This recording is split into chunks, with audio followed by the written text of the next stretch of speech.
تم کہیں باہر بھی جا رہے ہو، پیشاب یا پاخانہ کرنے کی تم کو حاجت ہے، تو تم کیا کرو گے؟ تو تم دیکھو گے کہ سورج کس جگہ ڈوب رہا ہے۔ یہ کہنا چاہتے ہیں کہ ہندوستان کے اندر اگر اپنے گھر میں بیت الخلاء بنوائی جائے تو اس کی جو سیٹ لگائی جائے اتر اور دکھن لگائی جائے، پورب اور پچھم نہ لگائی جائے۔ اب پورب پچھم کیا ہے؟ دیکھو، پورب وہ ہے جہاں سے سورج اگتا ہے، اور پچھم وہ ہے جہاں پر سورج ڈوبتا ہے۔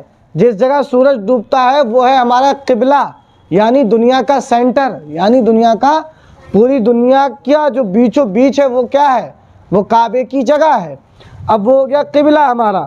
جب قبلہ ہو گیا تو اس کے بارے میں کہتے ہیں اگر تمہارے گھر میں ایسی بیت الخلاء، ایسی لیٹرین کی سیٹیں لگی ہیں، بیت الخلاء بنی ہیں، ٹوائلٹیں بنی ہیں، تو آپ کیا کریں؟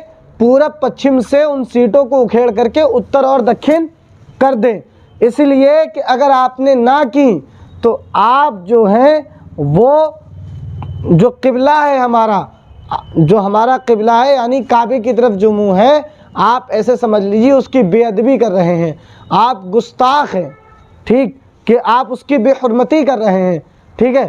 تو حدیث میں آتا ہے کہ اگر آپ سے یہ ایسی غلطی ہو چکی ہو یا آپ کے گھروں میں ایسی چیزیں بنی ہوئی ہوں تو اس کو اکھاڑ کر کے اتر دکھن کر لیں، پیسوں کی فکر نہ کریں۔ ہو سکتا ہے اللہ تعالیٰ کو تمہاری یہ ادا پسند آ جائے اور اللہ تعالیٰ تمہاری بخشش و مغفرت فرما دے۔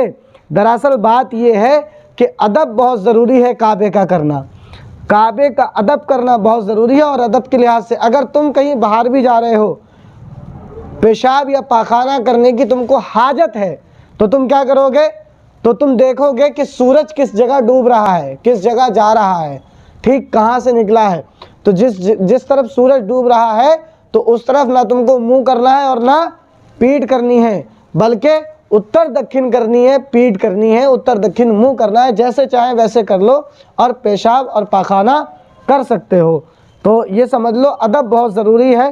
جہاں ادب ہوتا ہے وہاں پر اللہ پاک خیر و برکت کا نزول فرماتا ہے اور پرسکون زندگی بناتا ہے اور بارونق زندگی بناتا ہے، اور جہاں یہ چیزیں ادب نہیں ہوتا ان چیزوں کا، اس گھر میں بے برکتی آتی ہے۔